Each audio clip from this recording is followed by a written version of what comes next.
Well played, U.S. Soccer. Well played. About an hour or less after I released my first video today about U.S. Soccer not having released the roster for the Portugal friendly, they released the roster for the Portugal friendly. I had a feeling that was going to happen. It's kind of one of those things where you're just like, I bet if I go do this thing, it's going to happen anyway.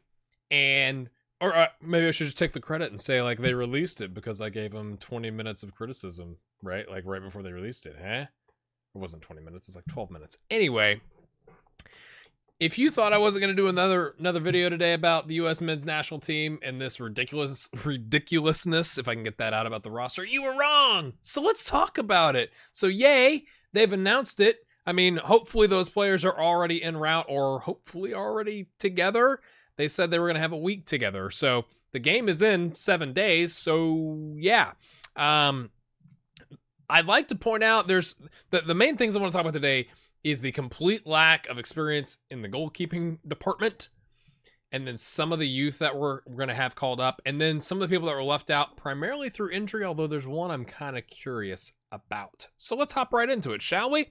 So as you can see, the game is November 14th at 3:45 Eastern.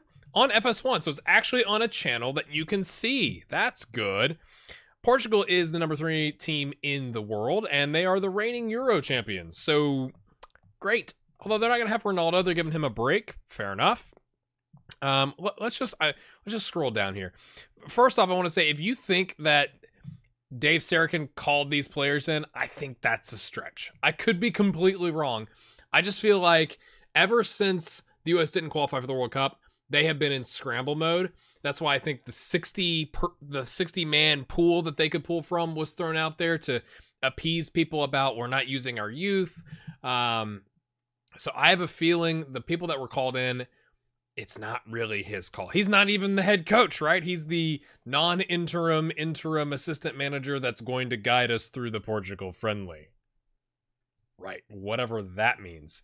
So I think some of these players are picked for an optic standpoint, which is fine because at the end of the day, it means there are some youth players or some younger guys getting some games or getting a game because we're not playing 2 friendlies. Why would we do that?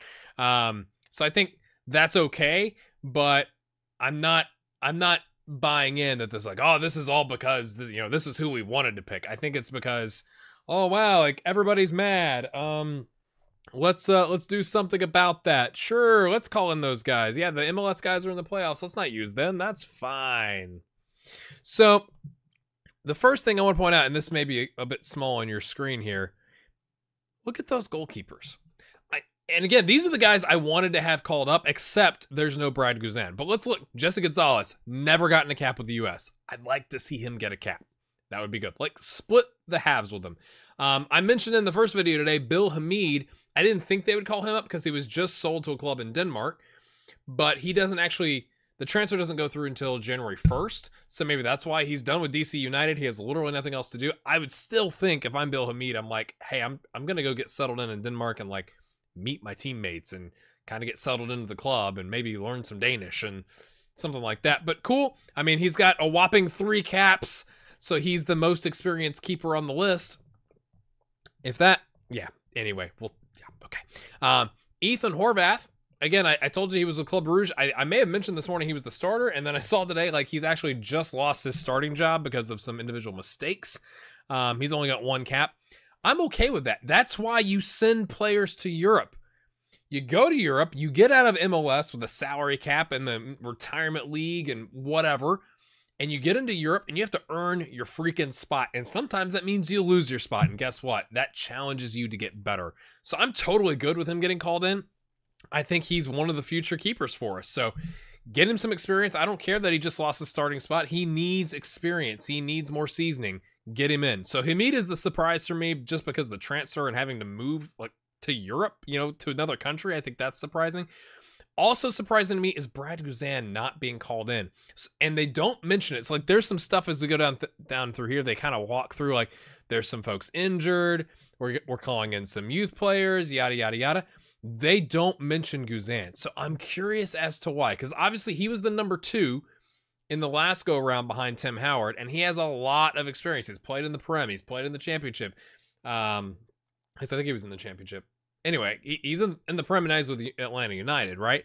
So it's curious. I would think if and you would call him in just from a leadership standpoint to have a guy that's been there, that understands what it's like to play in friendlies, that can give you that even on the sideline, especially because we've called up 21 players. You can call up, what is it, 23, 24, something like that. So there's a spot you could bring him in. That's surprising to me. Okay, so let's talk about the defenders. So we talked about John Brooks. I think it's kind of sad, maybe a little funny. Where is it down here? Brooks. Where is Brooks? It talks about how he's had... Oh, where is it? Following his recovery from a thigh injury suffered in his debut with Wolfsburg in August, Brooks has gone the full 90 minutes in each of his club's last 2 matches. 2 matches? We're excited about 2 matches. That makes me nervous for his thighs. I love John Brooks. Love him. I do think he's like the next Jeff Cameron. Like, he's a starter for us. But I don't really think that's something you put out there. Wow, he's played 2 games in a row. He's totally recovered. Like, I'd feel better if it's like 6 or 5 or more than 2. 2 just doesn't seem like enough to put that in there as a bullet point, as a roster note. Cameron Carter-Vickers coming in. Really excited for him. I cannot believe he's not gotten a cap. So excellent stuff there coming in. Eric Lahai, who I thought looked pretty good at various points in 2017. So good for him. I can't believe he's already got 13 caps, to be completely honest with you. Matt Miazga, we talked about, owned by Chelsea, loaned everywhere, but he's at Vitesse right now, only has 3 caps, so good for him coming in. Tim Ream is kind of okay, like, he's in England, so I guess that's a reason. Jorge Villafana and DeAndre Yedlin, apparently we only have one of each of a left back and right back. So if they get injured in training, I don't know what they're going to do. In Football Manager, Cameron Carter-Vickers can play right back, but I don't think that's really where you want to play him, but we'll see. Excitement. Maybe we're playing 3 at the back, but then you still need wing backs. So anyway, Villafana, started games for us, and Yedlin, until he got injured, had started games for us and then came back. So I'm good with those guys. I just wish there was so who's behind you? Who is the up and comer that's going to push you? We seem to have a problem in the United States with developing fullbacks. Just saying. Midfielders, we talked about Kellen Acosta. Needs to step his game up. Tyler Adams getting his first call up. I believe it's his first call up. It probably says it down here somewhere, but he's not had a cap, so really excited for him. Alejandro Bedoya, right now, honestly, is probably my favorite U.S. men's national team player. There was a great article sometime in the last 6 months. I'll see if I can find it. If I can, it'll be in the description. If not, I couldn't find it. Essentially talking about how he just wants to be a part of the team and how he is just willing to do whatever they ask him to do. You want to play me in an attacking midfield role? I'll do it. You want to put me in midfield? Sure. You want to put me on the wing? Sure. He just wants to be out there. He's captained, I believe, a couple games for us. So he's obviously being brought in. He's got 65 caps. He's one of the old heads on the team. Bring him in. I love that call up because I do think he's one of those leaders. He's one of those core guys that I would be shocked if the team didn't respect him.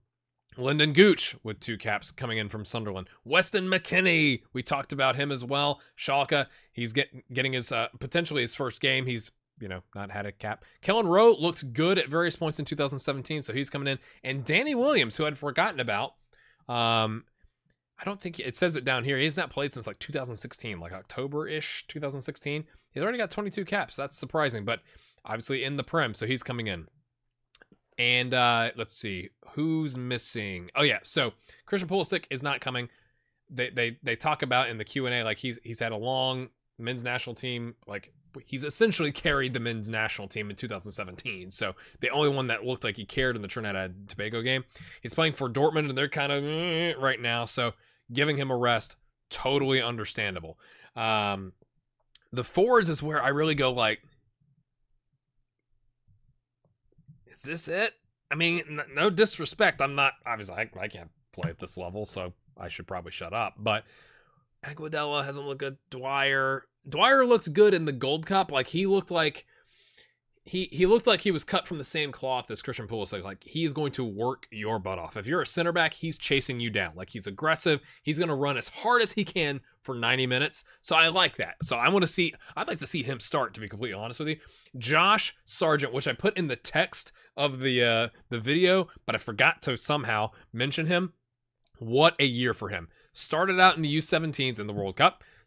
Played in the U20 World Cup. Now he's going to get called up to the men's national team, the senior team. That is impressive. Like, that's never been done. And I'm afraid we're going to, like, set him up to fail by making him, like, he's like the next Landon Donovan or whatever. But I'm excited. I'd like to see Dwyer and Sargent, to be honest with you, just to see what happens. Put him up top. I haven't been able to kind of figure out, as looking at this, like, what kind of a formation we're going to play. Like, we're going to play... I mean, we're playing Portugal, so you'd think you'd be a little more defensive. Like, are we going to go back to the 5-3-2 or the 3-5-2 or whatever it is and put Dwyer and Sargent up top? I don't know. Missing from this is Bobby Wood, who has had a lingering knee issue with Hamburg, so that's why he's not there. So, I'm not disappointed with this. I'd like to know the story behind how we only have 4 caps with our goalkeepers because we're leaving Guzan out. So that's concerning. It goes to show that we didn't do a good job, like, in the Gold Cup, getting other people games. And maybe they weren't ready or whatever, but, like, you had Guzan and Howard, and that was it. And then I think Hamid maybe had a game in the Gold Cup. So there's a gap in experience, a significant gap in experience there. Defenders, I'm good with. The midfielders, I'm good with. It's Josh Sargent, I'm great with. But outside of that, the forwards just don't look that exciting. You know, that they mentioned a total of 12 players feature abroad, 12 of the 21. So they're trying to say, like, no, we do let our players go abroad. Well, you still have 9 that are in MLS. Talks about how Jordan Morris is injured. Paul Arriola, who had been playing well, obviously getting starts for us in the Hex. He's out with injury. Bobby Wood's out with injury. And it says, in addition, players involved in their league playoffs were allowed to remain with the clubs. That's what I was going to talk about. Okay, midfielders. Jonathan Gonzalez, midfield, left out. That's a big shot because there's been, like, is he going to go to Mexico? Is he going to go to the U.S.? Apparently, it's an issue with his club in the Mexican League, in Liga MX, where they're trying to make the playoffs. That makes sense. I mean, you're asking a guy, I mean, it is an international window, right? But you're asking a guy to fly from Mexico to Portugal and back for a friendly that doesn't really matter, and only because you're trying to keep him in the U.S. squad and getting cap-tied. I'd be curious if the Mexican, you know, association was like, hey, could you not release him for that? Just wondering, because it does say in here, you know, that in their league playoffs, from what I read, I don't think his club is in the playoffs, but they're trying to get there, and that's what's driving, theoretically, his lack of inclusion. So I just think that's interesting. It's got some other stuff in here. It's not really all that exciting, but that's the roster. I'd love your thoughts now that it's been officially released after I did a video about how they hadn't released the roster.